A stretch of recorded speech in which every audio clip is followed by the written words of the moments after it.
Students, whatever homework is given to you, you have to submit it on the very next day between 8 am to 1 pm to the given WhatsApp number, and it is compulsory to submit your homework as your attendance will be marked on the basis of your submission. Hello students, today we will discuss exercises of lesson number 2, soil. So, let's start. Exercise number 1, choose the correct option. Number 1, which of the following is responsible for the dark brown color of the soil? मिट्टी में dark brown colour किसकी वजह से होता है? Options are A. Humus, B. Sand, C. Air, D. Water. बच्चों, आपको पता है मिट्टी में ब्राउन कलर जो ह्यूमस होते हैं वो क्या होता है? उसमें सूखे पत्ते और मरे हुए जीव होते हैं। तो मिट्टी में ह्यूमस की वजह से डार्क ब्राउन कलर मिट्टी हो जाती है। So, here answer is A, humus. Number 2, which of the following is present in the humus?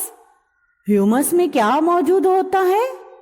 Options are A, rocks, B, gravel, C, plants and animals, D, air.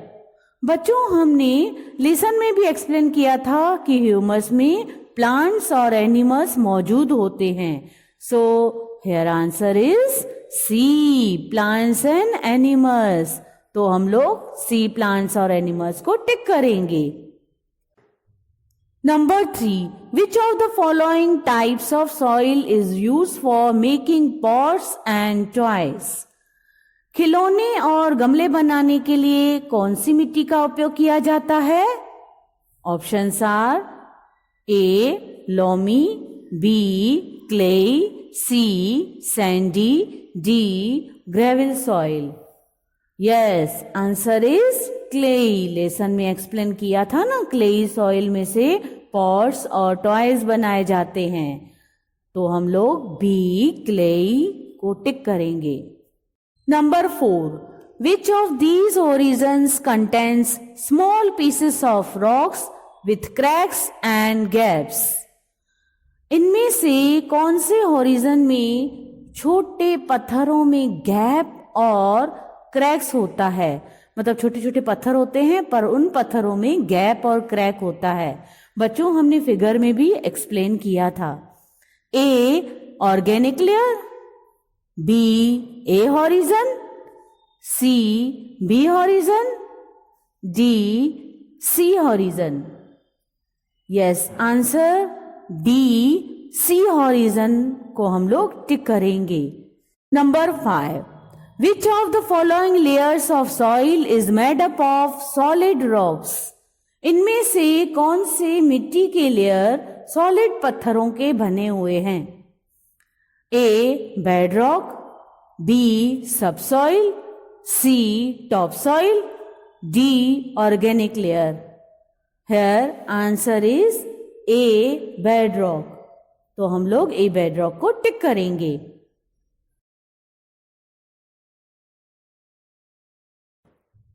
Now next exercise is about answer the following in one word. Number 1, name the layer of the soil also called organic layer. मिट्टी की organic layer को और दूसरे कौन से नाम से जाना जाता है?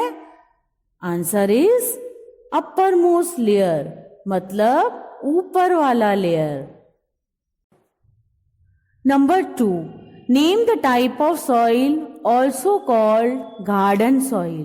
बच्चों, यहाँ पे मिट्टी का एक किस्म लिखना है जिसको गार्डन सॉइल भी कहा जाता है। Answer loamy soil.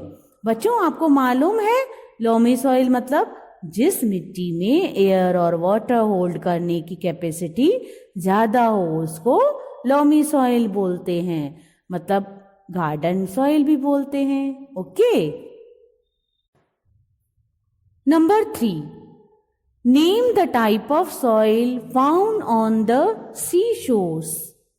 समुद्र के किनारों पर किस किस्म की मिट्टी पाई जाती है? आंसर इज यस, हमने लेसन में भी एक्सप्लेन किया था कि समुद्र के किनारों पर सैंडी सॉइल मतलब रेती पाई जाती है, तो यहां पर लिखेंगे Sandy soil. Number 4, what determines the amount of humus present in the soil? मिट्टी में ह्यूमस मौजूद है वो कैसे पता चलता है? Answer is dark brown colour. Yes, हमने लेसन में भी एक्सप्लेन किया था, डार्क ब्राउन कलर की वजह से हमें पता चलता है कि मिट्टी में ह्यूमस मौजूद है। Okay. Number 5, which soil is best for growing plants? कौन सी मिट्टी पौधों के उगने के लिए अच्छी है? मतलब पौधों को उगने के लिए बहुत अच्छी मिट्टी। Yes, loamy soil. ऐसा क्यों? Answer is loamy soil. क्यों? क्योंकि इस मिट्टी में एयर और वाटर होल्ड करने की कैपेसिटी ज़्यादा होती है। प्लांट्स को तो वाटर और एयर की ज़रूरत पड़ती है, इसलिए हम लोग यहाँ पे लिखेंगे loamy soil.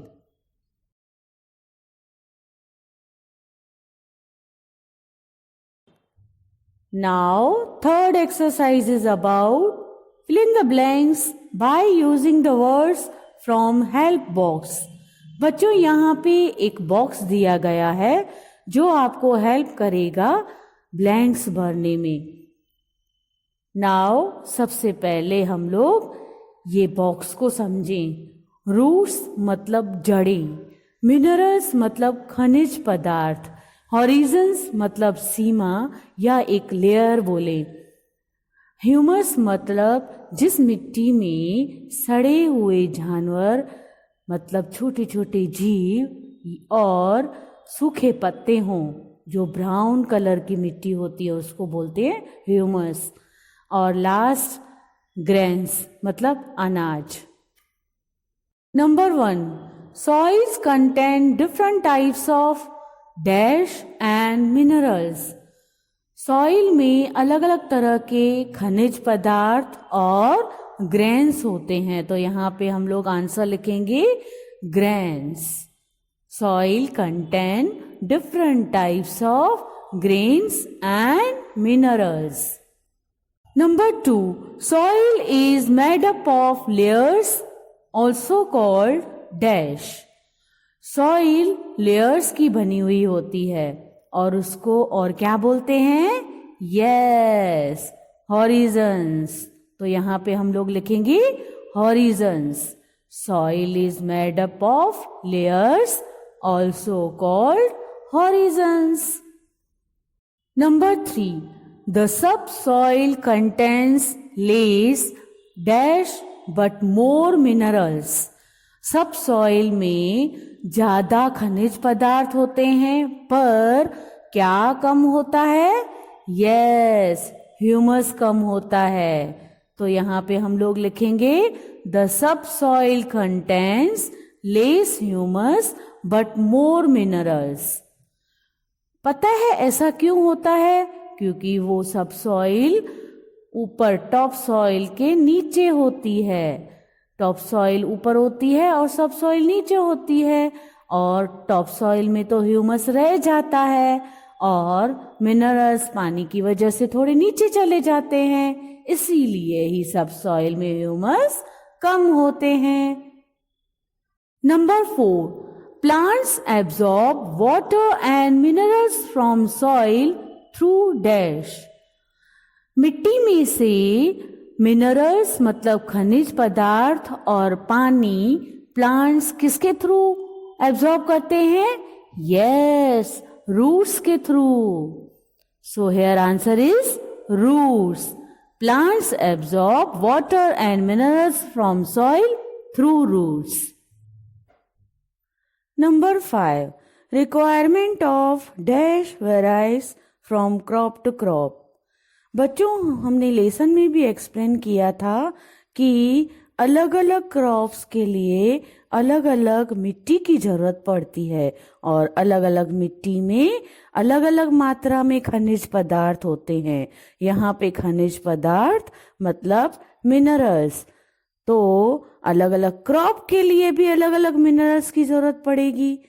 So requirement of minerals varies from crop to crop.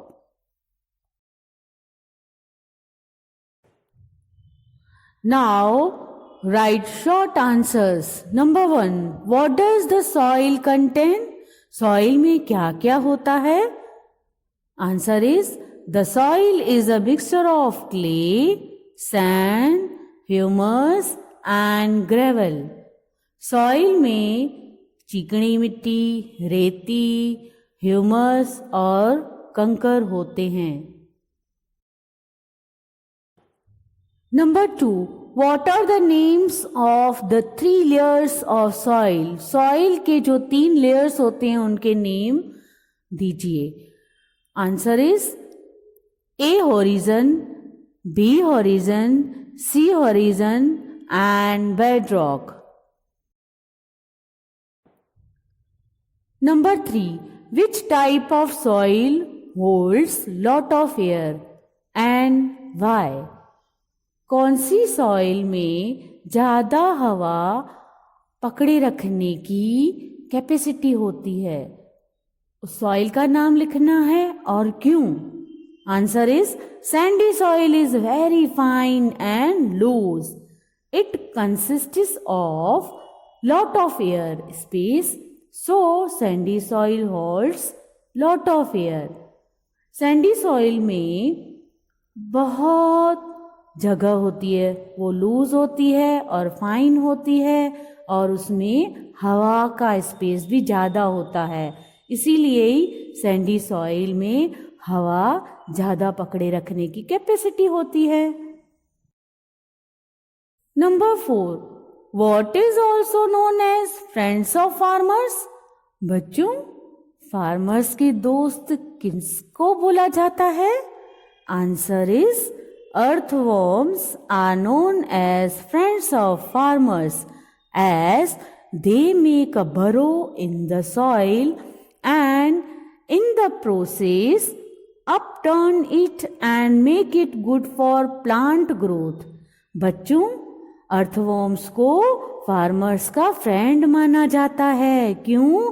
क्योंकि वो मिट्टी में खड्डे बनाते जाते हैं. इस प्रोसेस की वजह से मिट्टी ऊपर नीचे होती है, जो कि प्लांट्स के ग्रोथ के लिए बहुत अच्छी मानी जाती है. इसलिए अर्थवॉर्म्स को फार्मर्स का फ्रेंड माना जाता है.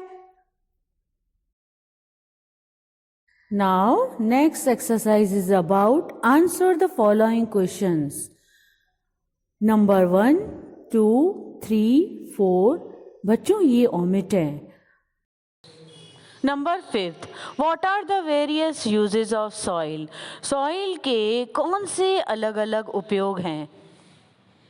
Answer is soil is used in many ways. Soil का उपयोग अलग अलग तरीकों में होता है. Soil helps to hold the plant upright. मिट्टी पौधों को स्ट्रेट मतलब सीधा पकड़ के रखने में मदद करती है. Plants get water and essential minerals from soil. पौधे मिट्टी में से ही पानी और खनिज पदार्थों को प्राप्त करते हैं. Soil provides home to many small animals such as earthworms. मिट्टी छोटे छोटे जीवों का घर है, जैसे कि earthworms. Clay soil is used to make pots and other articles. चिकनी मिट्टी जो होती है वो अलग अलग पॉट्स बनाने में मतलब गमले बनाने में और छोटे छोटे दूसरे टॉयज बनाने में मतलब अलग अलग आर्टिकल्स बनाने में काम आती है. Okay.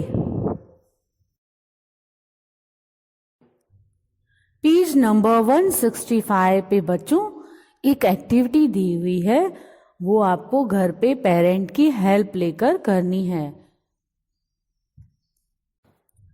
This activity is about test the layers of soil, मतलब सॉइल में किस तरह से लेयर्स होते हैं वो हमें ऑब्जर्व करने हैं।